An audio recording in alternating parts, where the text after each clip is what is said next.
Aqui quem fala é o mestre nacional Neri Júnior e agora vamos analisar a partida número 2 do Floripa Open Chess aí 2019. Então vamos lá, a minha partida número 2. Essa foi uma partida também muito importante. Eu havia ganhado a primeira rodada e a segunda rodada já vem um jogador ali de 1900. Sempre uma faixa de rate aí, de jogadores bem perigosos de acertar, né? Eu sou um jogador ali próximo a 2.200. Então, pela faixa de rate, apesar de ser superior, ainda são sempre jogadores bem perigosos. Não pode dar bobeira, não pode dar mole. E vamos à partida. Então, ele é 4 e eu joguei aqui E6, né? Para as pessoas que conhecem meu repertório, sabem que eu sou um jogador de siciliana. Eu jogo C5. Então, por que essa surpresa em jogar um movimento E6, né? O E6 é uma técnica de abertura que eu utilizo aqui da transposição. Eu até brinco aí com alguns alunos e eu chamo isso aqui do drible da vaca, né? Porque, na verdade, eu havia olhado as partidas do meu adversário, né? E vi que meu adversário jogava a siciliana fechada com o cavalo C3. Essa era uma das opções que meu adversário escolhia. Ou seja, eu não queria enfrentar a siciliana fechada. Tem aqui algumas preparações aí guardadas para algum momento que não for possível fazer essa transposição. Eu não queria gastar aqui nessa partida.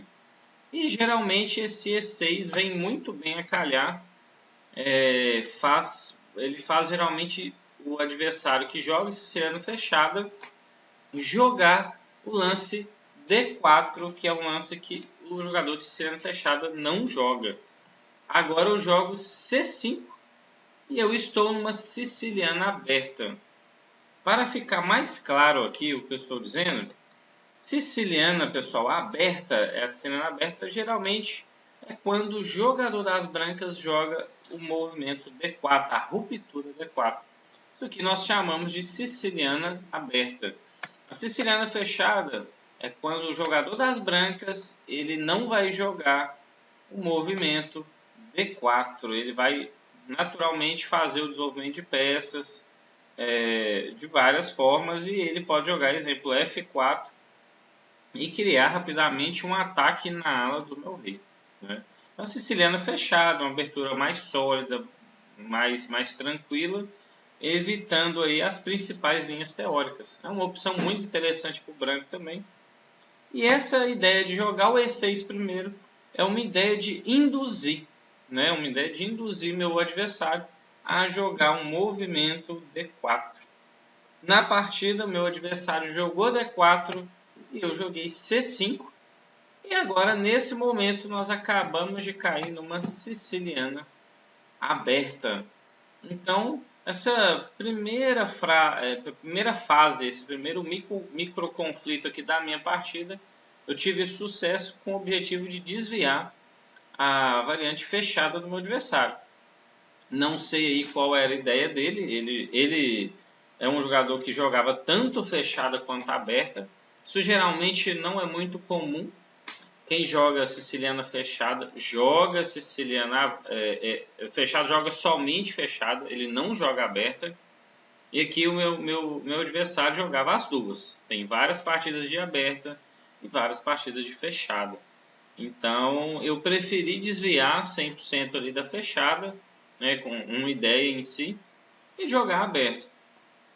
Naturalmente, após, né, então, D4, E6, né, D4, C5, cavalo C3, tomou, cavalo toma, cavalo F6, ameacei o peão, cavalo C3, e eu jogo a siciliana Scheveningen, é a minha opção aí de pretas, é uma das sicilianas que eu jogo.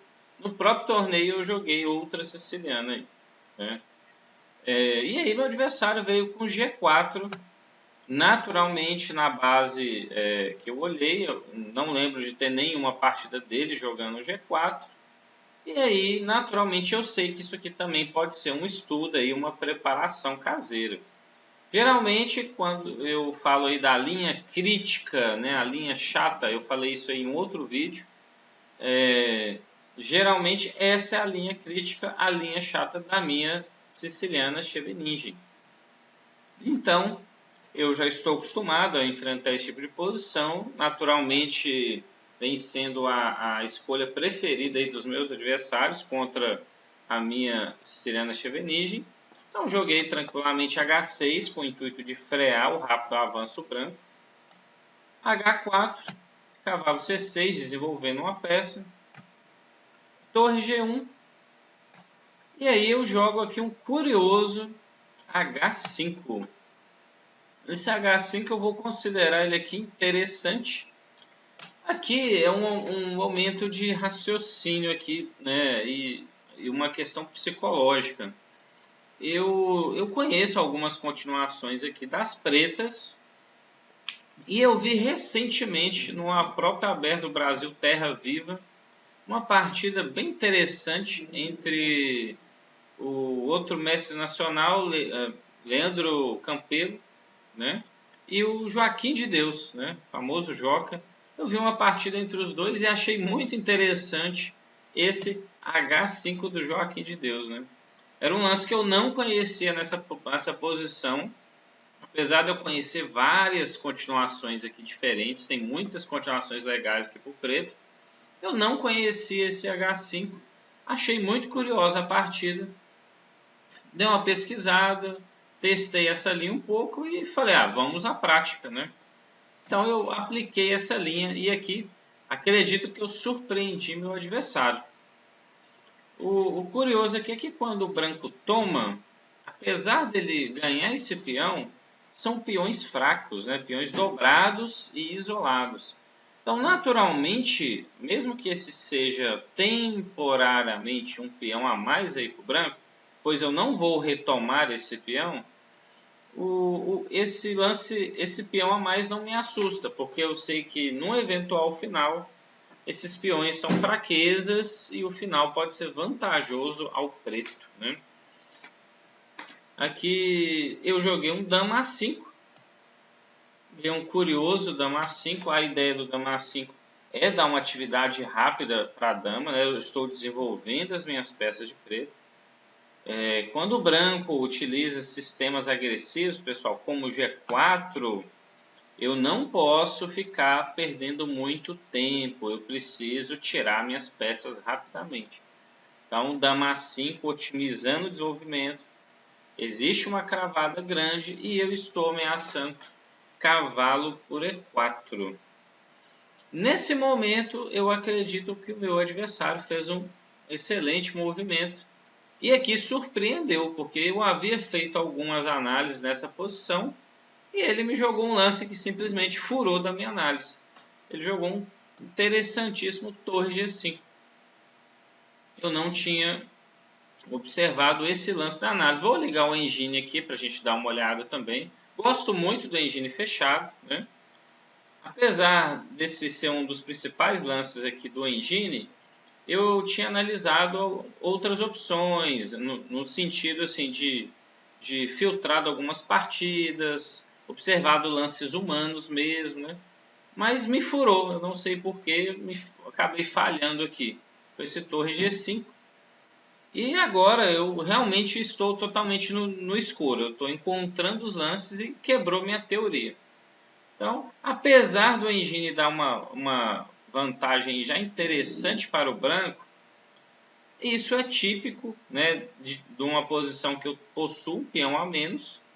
Temporário, né, pessoal? Isso aqui é questão temporária. Nós não podemos abraçar o engine e ser viciados na máquina. Eu sei que, naturalmente, o branco deve estar algo melhor aqui na posição, mas tem muito jogo para os dois lados. O que eu preciso sentir na posição é que minhas peças vão sair. Eu tenho que sentir que minhas peças vão jogar. Isso que eu preciso. Se minhas peças jogarem, naturalmente eu vou equilibrar essa partida. Eu tenho aí o estilo de jogo um pouco mais agressivo, gosto de utilizar gambitos e etc. Então, Um peão a menos para mim, né, não quer dizer naturalmente nada, assim, né? Eu continuo jogando a partida naturalmente. Então eu vou deixar o engine ligado aí por curiosidade. Eu naturalmente aqui tinha algumas escolhas, né? Deu vontade de fazer o dama C7, que a máquina meio que recomendou um tempo e jogou. Eu acabei jogando G5. Depois de cavalo B3, eu tenho que jogar dama C7. E eu realmente não me sinto tão confortável. Eu acredito que eu vou conseguir retirar minhas peças via bispo E7 e roque grande, né? Eu vou conseguir retirar essas peças. Mas eu acredito que o branco está bem. Eu acho que eu tive algum problema aqui na escolha da abertura, né? Tive algum problema. Mas meu adversário jogou aqui um bispo F3, né? Eu, bispo E6, naturalmente. Ele cavalo D5. E aqui eu faço um curioso lance. Um lance que eu gostei, que foi o dama D7.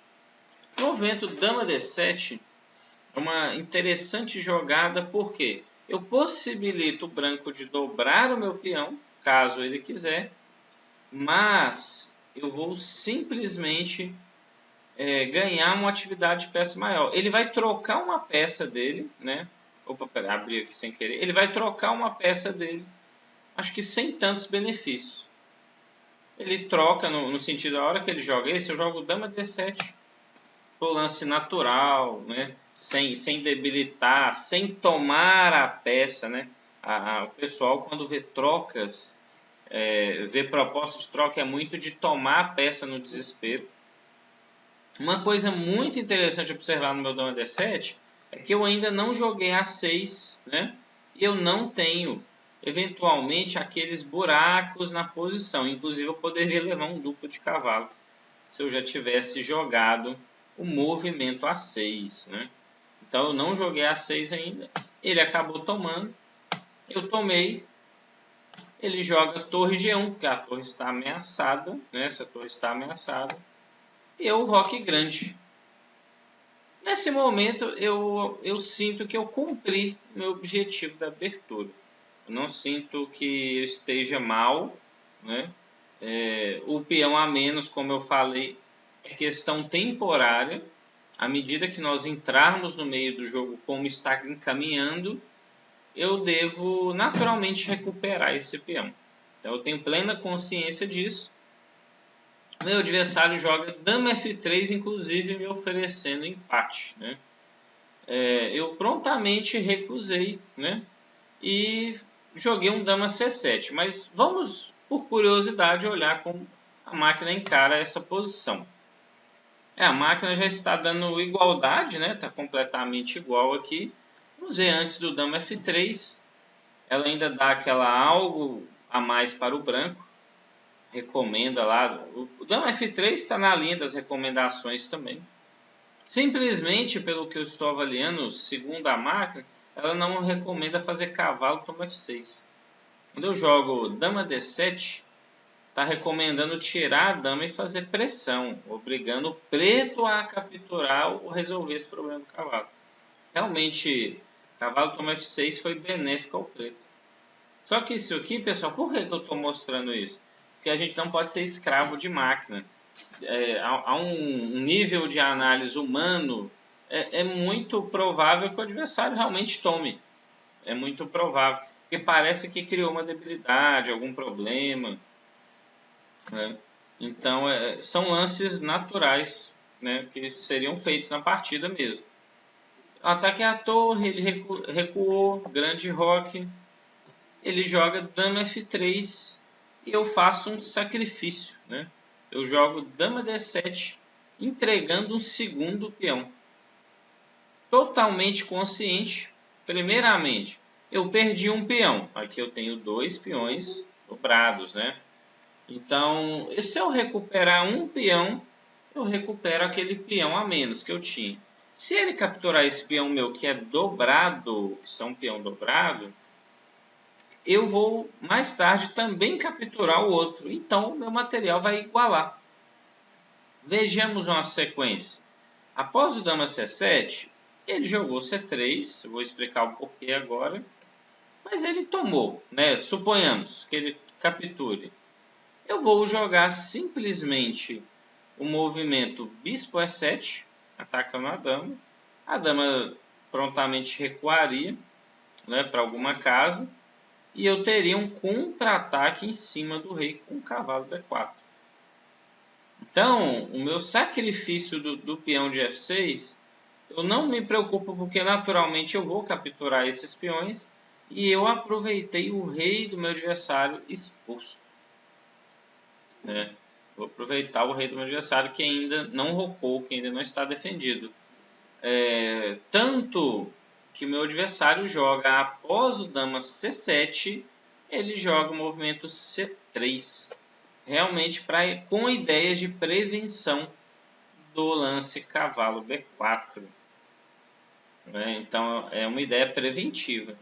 Após ele fazer esse movimento preventivo, aqui vem um dos momentos que eu gostei, né, do meu torneio. Eu acredito que eu evoluí nesse torneio, apesar, né, vamos fazer uma análise geral, eu não tive uma pontuação tão expressiva. Né?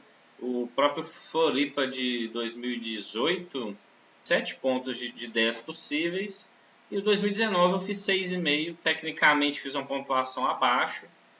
Perdi um pouco de rate também no torneio, mas momentos como esse agora são momentos que eu sinto que eu evoluí. Eu sinto que eu estou evoluindo, melhorando, ficando mais forte. E é isso que me deixa contente, apesar do lado negativo do torneio. Eu sinto que eu melhorei estrategicamente e melhorei também de cálculo. E nessa partida isso fica claro. Né? Eu, nesse momento, jogo o lance bispo H6, um lance bem consciente, onde eu procuro trocar a melhor peça do meu adversário. Eu sinto que isso são coisas que eu naturalmente estou evoluindo, entendendo mais o que eu devo fazer na posição. Eu acredito que alguns anos atrás, ou algum tempo mesmo, um momento que o meu adversário jogasse um cavalo D5, eu só conseguiria enxergar a troca. Apesar de ter várias opções de tirar a dama, naturalmente, no meu ponto de vista, durante um jogo, eu só iria enxergar trocar. Eu não conseguiria ver lances como esse dama D7, porque são lances muito naturais. Trocar esse cavalo, fazer bispo toma cavalo, fazer cavalo toma cavalo, essas coisas, né? Cavalo toma cavalo horroroso, dá um duplo, né, pessoal? Aí fazer um bispo toma cavalo. Seria muito natural eu jogar um lance desse e depois ficar sofrendo na posição, né? Cavalo toma cavalo, leva um garfo, né? Vamos fazer essa análise aqui também, horroroso, né? Mas seria muito natural tomar isso aqui de bispo, né?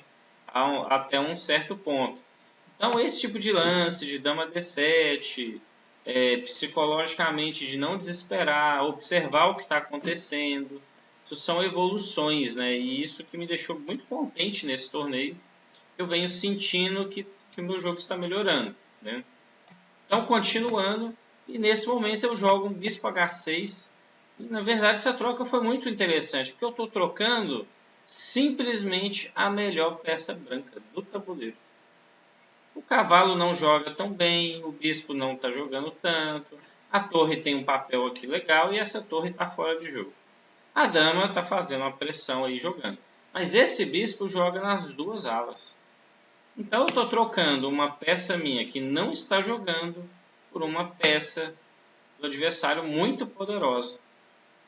Meu adversário me surpreendeu jogando o lance bispo H3.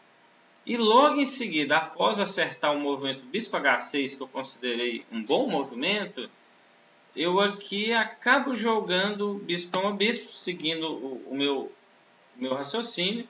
O adversário tomou de F. Eu gostei desse movimento porque no fundo ele só está debilitando a sua estrutura. Ou seja, cada vez o final é mais vantajoso para as pretas, ou seja, para mim. Então, ele toma de F. E aqui, uma segunda coisa que eu fiquei muito contente no torneio, que é a minha evolução de cálculo. Eu senti que meu cálculo também vem numa evolução legal. mesmo que eu tive falhas aí durante o torneio, como vocês vão ver em duas partidas que eu vou estar mostrando aí, que foi a derrota para o Matsura e a rodada após a derrota do Matsura, que o cálculo ali deixou um pouco na mão, mas tá tudo certo, né? Então, após F toma, eu joguei dama D7, sacrificando a dama, porque na hora que eu ameaço tomar o bispo, meu adversário tem uma sequência fortíssima, que é grande roque, eu tomo o bispo H3 e ele joga cavalo C5. Para quem não entendeu essa sequência, recomendo voltar aqui nesse momento, após bispo H3, e parar o vídeo e analisar, pessoal. Isso aqui é um momento rico para trabalhar o cálculo, vale muito a pena. Isso aqui eu joguei muito consciente e vi muito rápido também. Simplesmente quando eu jogo dama D7 ele roca grande, eu capturo uma peça, então calculei. Capturei uma, cavalo C5, eu capturo duas, ele toma a dama, eu volto e capturo a terceira. Ou seja, eu capturei duas peças menores e uma torre. E aqui eu tenho dupla qualidade, eu tenho duas torres pela dama e tenho duas peças pela torre. Né? Então ficou bem interessante esse tipo de análise aqui, de perceber, né? Esse tipo de coisa, de observar esses fatores muito ricos de cálculo, de trocas. As trocas são momentos decisivos na hora da partida. E aqui eu troquei consciente.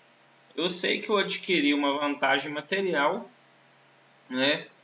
O bastante para poder buscar a vitória. Inclusive, quando eu faço bispo toma D7, ele joga dama toma F6, eu jogo torre toma H5, né? Ele jogou dama D6 e até esse momento aqui eu calculei. Ou seja, aqui nós estamos no lance 23, mas exatamente aqui no lance 18 eu calculei essa posição do lance 23. Então eu tive que calcular aqui 5 lances com boa precisão para não ter nenhum furo. Eu ainda calculei que seria jogado dama D7. O meu cálculo foi esse lance. Ele jogaria dama D7, dama para o F7, torre H4 e torre G. Eu calculei isso aqui, que eu iria tomar e o rei não leva nem o cheque agora. Eu calculei essa sequência aqui de 7 para 8 movimentos, né, durante o jogo. Então, isso aqui me trouxe também confiança de ver que o cálculo estava funcionando legal. Seguiu na partida dama D6. Acho que ele jogou um lance que incomoda. O branco, nesse momento, ele tem que abrir meu rei, criar problemas para o meu rei. Eu joguei sólido B6. Ele dama D3 para criar problema no rei. O rei C7 de forma profilática, já tirei o cheque com ganho de tempo. Ele B4, novamente, bom lance do meu adversário, tentando abrir meu rei a todo custo. Tem que ser o que o branco precisa de fazer mesmo para compensar essa pequena desvantagem material da posição. Eu calculei aqui bastante, eu tomei, ele tomou, e eu dou esse pequeno descoberto aqui, consciente, para organizar minhas peças. Ele joga dama C3 e eu jogo B5, evitando B5 dele, ganhando material. Então, nesse momento, após o movimento B5, eu acredito que eu meio que segurei os contra-ataques aí branco. O adversário seguiu ainda com A4, jogando bem firme, me criando problemas. Eu jogo A6. E aí eu acho que infelizmente ele errou aqui jogando A5. Esse A5 foi meio lento, né? Eu acredito que deveria jogar uns lances mais intrusos na posição, assim, um dama C5, tentando criar alguma confusão no peão. Lances assim me incomodariam mais na posição. E o A5 tem uma ideia muito legal, mas é lento. Eu jogo bispo C4 e infelizmente eu zero o contra-ataque para o meu adversário, né? Felizmente para mim, felizmente para ele. Eu dei uma zerada aqui no contra-ataque. E aqui ele já se encontra até apurado, né? Meu adversário que se encontra apurado no relógio. Ele joga um torre G5, eu torre toma H4, ele torre por E5, e aqui eu calmamente calculei toda a sequência de torre H1, rei para o B2, e aqui eu joguei torre D3, né? Se olhar a máquina aí, pessoal, a máquina dá outras sequências mais precisas, mas essa aqui eu achei muito lógica e muito humana, assim, sem cálculos muito exagerados, né? Eu ataco a dama basicamente não tem casa, né? Boa que eu falo assim, para manter a defesa da torre. Se eu jogar um dama C2, né? Simplesmente caiu uma torre inteira e está completamente perdido. Então ele joga torre E7, já é naquele intuito assim, de quem sabe encontrar um cheque perpétuo. Tem que tentar, pessoal, nada de abandonar, tem que insistir mesmo.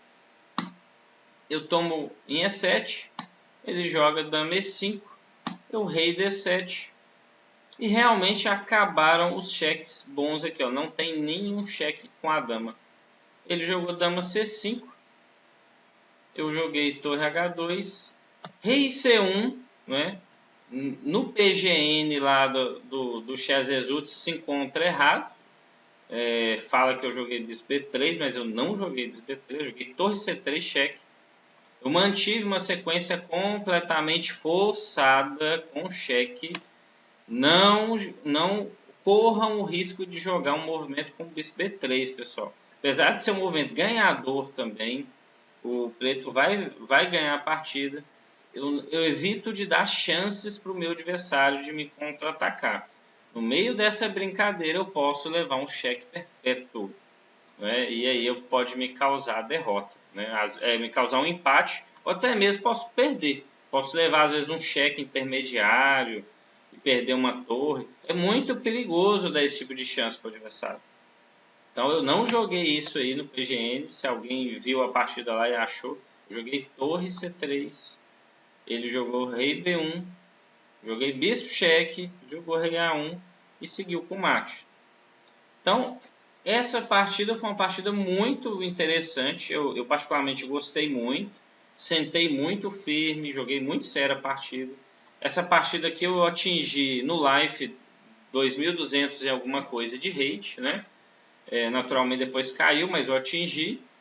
Porque eu estava com 299 no momento, aqui foi para 2.200 e pouquinho.